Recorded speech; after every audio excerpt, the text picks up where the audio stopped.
Kita akan lanjutkan kembali perbincangan bersama dengan Rifan Kurniawan, Indonesia Value Investor. Ya, Mas Rifan, kita mencoba ini mencermati ada sektor yang kemarin di tengah kenaikan dari sektor-sektor farmasi dan juga beberapa sektor lainnya, ada sektor yang justru mengalami tekanan cukup dalam, yaitu lagi-lagi kita bicara mengenai sektor konstruksi. Dan ini juga tadi menjadi bagian dari emiten update yang sudah disampaikan.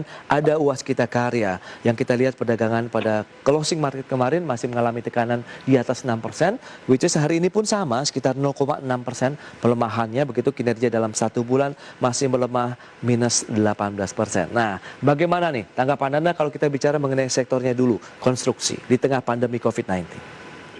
Ya, konstruksi memang salah satu sektor yang terdampak cukup signifikan ya dengan adanya COVID-19. Nah, mungkin secara kasat mata kan tidak ada hubungan secara langsung nih antara COVID dengan konstruksi, tapi ternyata sebenarnya ada. Yaitu salah satunya ternyata kalau kita bicara sedikit makro ya, yaitu dari sisi APBN-nya. Nah, APBN konstruksi ini menjadi salah satu yang dalam tanda kutip dikorbankan gitu loh dengan adanya COVID-19. Nah, kayak contoh tahun 2020 kemarin, saya lupa angka persisnya berapa, tapi anggaran dari infrastruktur di 2020 yang kalau saya nggak salah tuh di angka tadinya 419 triliun, dipangkas sekian puluh persen untuk penanganan COVID-19. Nah, ini kan tentunya akan mempengaruhi perolehan kontrak baru dari sejumlah emiten BUMN karya, ya kan? Seperti salah satu contohnya yang tadi udah disebutkan, yaitu Waskita Karya. Jadi memang nggak mengejutkan kalau ternyata di kuartal 1 2021 ini omset dari Waskita juga turun cukup signifikan gitu, dari 4,1 triliun menjadi 2,6 triliun, dan secara bottom line-nya juga turun dan bahkan rugi ke 136 miliar gitu. Nah, itu dia, secara umum berarti secara kita lihat adanya pandemi COVID-19 dengan anggaran infrastruktur yang juga dialihkan begitu ya untuk penanganan COVID-19, apakah juga berlaku di tahun 2021 ini? Kalau di tahun 2021 ini sih belum ada pengumuman ya, dan saya rasa pemerintah juga udah belajar lah dari 2020 kemarin, sehingga anggaran untuk di kesehatan sudah diperbesar seperti itu. Dan juga sekarang kan kita juga udah mulai membentuk SWF gitu ya. Jadi dananya ini diharapkan juga bukan hanya dari APBN infrastruktur tadi ya, tapi juga ada anggaran dari SWF-nya. Nah, ini yang kita harapkan menjadi balancing lah ya, untuk di satu sisi kesehatan tetap dijaga, tapi di sisi lain infrastruktur ini bisa tetap digenjot. Itu dia. Nah, lantas rekomendasi apa yang bisa Anda berikan di tengah kondisi saat ini, pandemi, kemudian infrastruktur ataupun konstruksi yang terus mengalami tekanan jual dari investor? Apa yang harus dilakukan bagi mereka yang sudah punya posisi? Oke, kalau misalkan untuk teman-teman yang udah punya posisi, kita lihat dulu apakah dari sisi alokasi dananya itu udah cukup besar. Ya, kalau misalkan alokasi dananya cukup besar dan mengganggu kinerja portfolio secara keseluruhan, ada baiknya mungkin posisinya itu dikurangi. Ya, tujuannya apa? Tujuannya supaya ya dana yang kemudian tadi dijual gitu ya, bisa digerakkan di saham di sektor lainnya yang lebih prospektif seperti itu. Karena kalau enggak nanti jadi dana mati gitu loh ya. Nah, tapi kalau misalkan alokasi dananya masih relatif kecil, nggak terlalu besar, nggak mengganggu kinerja portfolio secara keseluruhan, ya sudah, nggak apa-apa, hold aja. Karena however di jangka panjang kinerjanya masih tetap oke kok. Nah, berarti kenapa? Ya, berarti kalau masih di hold begitu, itu pun masih ada peluang juga meskipun rentangnya lebih panjang begitu, Mas Rifan?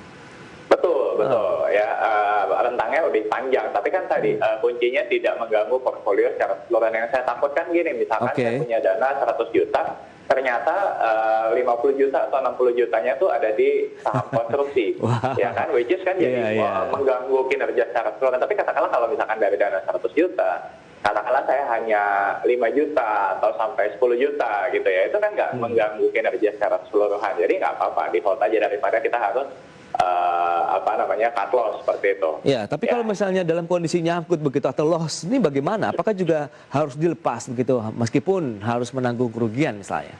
Nah, melepas emasnya juga jangan satu harga ya. Jadi jangan karena terbawa emosi atau terbawa cemas kemudian kita all in gitu ya. Itu strategi yang memang tidak terlalu disarankan ya. Alangkah baiknya misalkan gini, katakanlah misalkan dari dana 100 juta, katakanlah tadi ya saya pakai ilustrasi saya 50% 50 juta di konstruksi misalkan gitu, dan sekarang nyangkut katakanlah misalkan 50%. Ya, yang saya akan lakukan apa ya? Saya akan lakukan adalah pelan-pelan.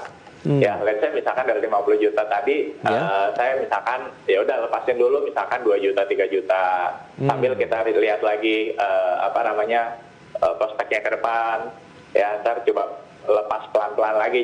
Jadi kita harapkan dengan strategi itu kita bisa meminimalisir risiko yang ada, meminimalisir kerugian. Gitu. Baik. Tapi kalau misalnya kita cermati dengan tadi Anda lihat sekarang kan harganya nih khususnya Wijaya Karya kemarin kan memang mengalami tekanan, sekarang sedang pembalik arah di atas 3% penguatannya. Nah, bagaimana dengan melihat kondisi sahamnya yang sedang naik seperti ini? Apakah kita juga bisa lepas saja begitu? Oke, nah kalau Wijaya Karya ini memang sedikit berbeda kalau menurut saya dengan Waskita aja. Maksud saya dalam hal contoh misalkan kalau kita lihat dari sisi hutang gitu ya, kalau dalam catatan saya nih Waskita ini hutangnya itu bisa sampai 11 kali dari modalnya, kan? Sementara kalau Wijaya Karya itu sekitar 3 kalian. Ya, jadi secara risiko Wijaya Karya lebih rendah lah. Betul. Dan kalau kita lihat memang potensi untuk pembalikan kinerjanya lebih besar karena dia tidak perlu menanggung biaya beban bunga yang terlalu besar seperti halnya Waskita gitu. Oke. Nah, lantas bagaimana nih rekomendasinya nih untuk Wijaya Karya? Mungkin singkat saja begitu. Apa yang harus dilakukan? Oke, kalau misalkan untuk teman-teman yang balik lagi ya, kalau untuk Wijaya Karya yang masih punya sahamnya, ya kalau menurut saya hold aja. Oke, masih bisa di hold ya?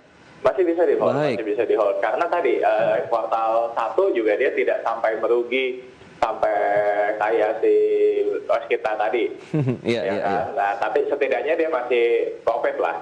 Ya meskipun masih jauh dibandingkan dengan tahun-tahun sebelumnya, tapi arahnya udah lebih terlihat lah. Perolehan kontrak barunya juga lumayan. Ini juga kita lihat naiknya semakin kencang 4,71% di level 1000. Jadi buat para nyangkuters begitu yang biasanya mengandung posisi loss begitu ya. Ini masih ada kesempatan di hold untuk Wijaya Karya ya. Atau kalau misalkan memang punya cash lebih dan alokasi dananya sekarang masih kecil di ini ya mungkin bisa lakukan averaging down. Jadi masih ada peluang. Oke.